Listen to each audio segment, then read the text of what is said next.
Vamos el día de hoy a explicar el proceso de producción del artículo de opinión que nos presentaron en el programa Aprendo en Casa. Vamos a ver desde el primer momento que hacemos el esquema de nuestro texto.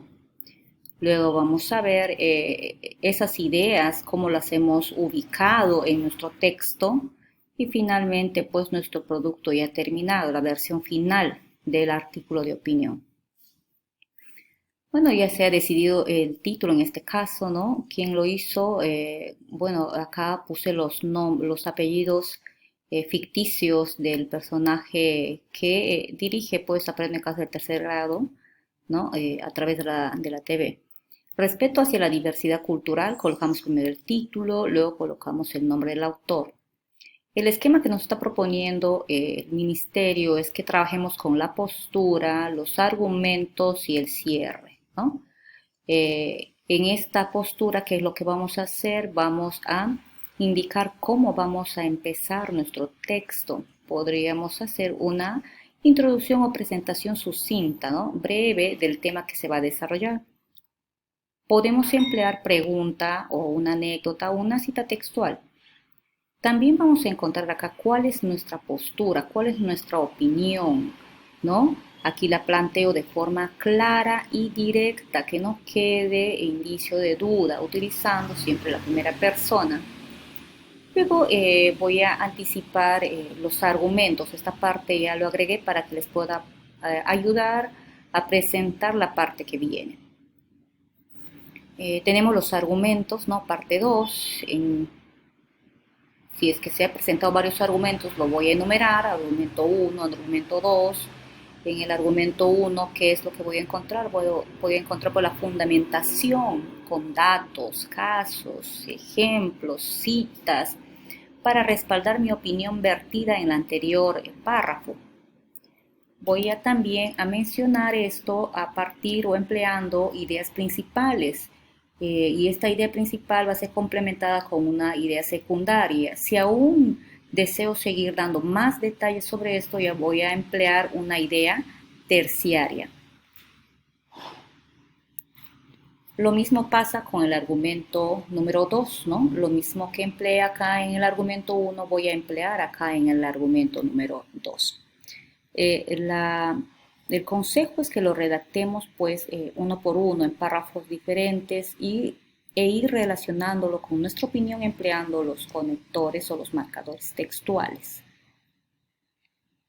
Finalmente tenemos el cierre, la parte tercera. En esta parte tercera, que lo que voy a hacer, usualmente se hace pues la reiteración de la opinión. Voy a reiterar lo que opiné en el primer párrafo, voy a sintetizar mis argumentos presentados y finalmente voy a hacer la apelación final, ¿no? O la reflexión sobre el tema o caso discutido. En lo que nos está presentando el programa, ¿no? En la presentación del programa, vemos un ligero cambio en estas partes del cierre, ¿no? Ellos empiezan con la apelación, luego con la reiteración de la opinión y finalmente con la síntesis de los argumentos. Lo que es también por TV, se está utilizando otros términos, ¿no? Están llamando a la primera parte, la están llamando entrada y también comparte la información acá, porque yo puedo emplear también lo que he encontrado en algún texto, ¿no? A los argumentos se están llamando desarrollo y conclusión al cierre, ¿no? Y bueno, son diferentes terminologías que están empleando, pero que vienen a ser, en este caso, pues llevándolo a la práctica es lo mismo. Tenemos ahora el texto ya. Acá voy a ubicar las ideas según estaba yo viendo en mi planificación, en mi esquema, ¿no? El título, el autor, y luego voy a colocar el 1.1. ¿Cuál era el 1.1? Voy a hacer la iniciación, el principio de mi texto. Voy a hacer una introducción o presentación, dice breve, ¿no? El Perú es un país en el que existe una gran diversidad cultural. Miren, estoy mencionando ya, estoy presentando el tema del cual voy a tratar. ¿no? Y luego me dice, se ha pensado equivocadamente que esta realidad no es positiva, por ello es que algunas manifestaciones culturales son discriminadas. Acá estoy presentando una controversia o un problema que se ha detectado, ¿no? En este tema. No nos olvidemos que un artículo de opinión pues, se hace sobre un tema pues, de interés y muchas veces controversial. Luego continúo, es importante por eso entender muy bien a qué se debe, sigo con la presentación, a qué se refiere diversidad cultural. Según el texto, Diversidad Cultural de la UNESCO, publicado en 2015, se refiere a la totalidad de comunidades culturales existentes en el mundo que poseen identidad propia según los elementos particulares que la difunden, su religión, lengua e historia, ¿no? Acá en este caso que me decían que yo puedo hacer en el uno, yo puedo emplear, ¿verdad? ¿Qué cosa?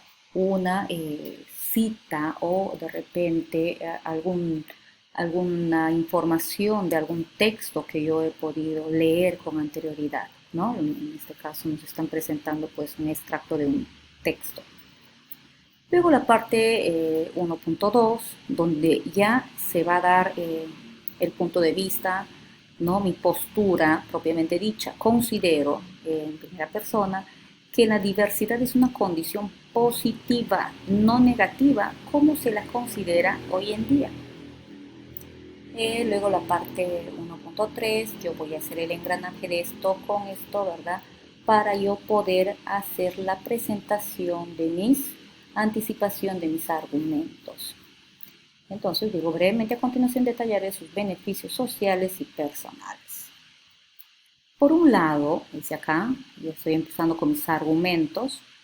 Por un lado, la diversidad cultural es positiva porque se da un mutuo enriquecimiento entre distintas culturas. Miren, esta es una idea principal, ¿no? Que la estoy colocando acá. Como necesita ser complementada, empleo entonces una idea pues, secundaria. Este enriquecimiento se puede dar en distintos ámbitos, como la gastronomía, la moda, incluso la lengua. Yo quiero seguir dando más detalles, bueno, les dije que puedo emplear una idea terciaria, ¿no? Entonces, esto me sirve, por ejemplo, digo, de no haber tenido influencia de los chinos, no existiría el chifa, ¿no?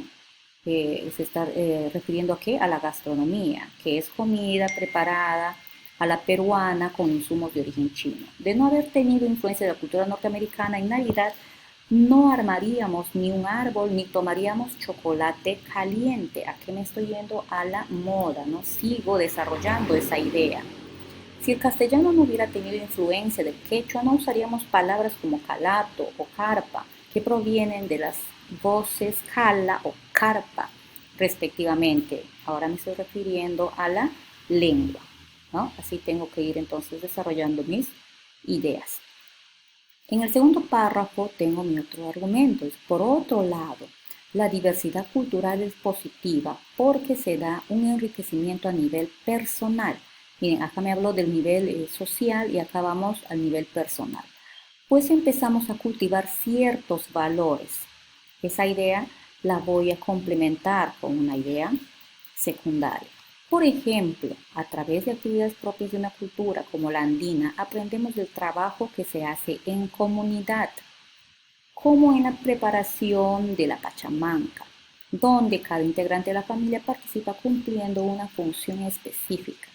Aprendemos de la solidaridad en la celebración de una pollada, comida organizada entre los migrantes a la capital a fin de recaudar fondos para alguna necesidad, ¿no? Estas dos ideas han estado hablando pues de los valores, dos valores, trabajo en equipo, no en comunidad y la solidaridad. O vamos pues a la conclusión, ¿no? Ya vamos a la parte tercera, que decíamos que en este caso se está empezando la parte del cierre con la apelación, con el llamado que está haciendo. Lo que usualmente vemos que le colocan al final, acá lo están colocando al inicio, la apelación. ¿Cuál es la apelación que nos hacen? Para terminar, en nuestras manos está respetar las distintas culturas que existen en nuestro país. Todas tienen el mismo grado de importancia. No tendría ningún sentido que una persona de una cultura determinada sea víctima de discriminación. Sí, pues están apelando, están haciendo un llamado a que no estemos discriminando, que consideremos que todas las culturas son iguales. tiene la misma importancia, ¿no? Y luego viene el 3.2, en este caso está haciendo la reiteración de la opinión. La diversidad cultural es una realidad positiva, ¿cierto? ¿Verdad? Nos dijo eso en la primera parte, donde está, acá está. Considero que la diversidad es una condición positiva. Reitera entonces, vuelve a mencionarla, dice nuevamente. Luego dice, pues, como ya vimos, fomenta el enriquecimiento a nivel social con el enriquecimiento entre culturas en diferentes aspectos como la gastronomía, la moda y la lengua, y a nivel personal con el aprendizaje de valores. Miren, acá he hecho una síntesis de sus argumentos muy detallados en los párrafos anteriores, ¿no?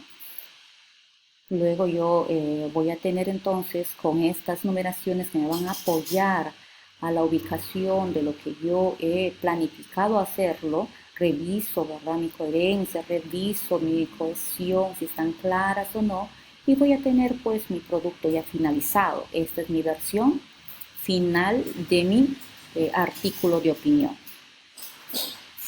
¿no? Ya lo tengo ya sin la numeración respectiva, sin los colores. Esto es entonces, así es como debe quedar mi artículo.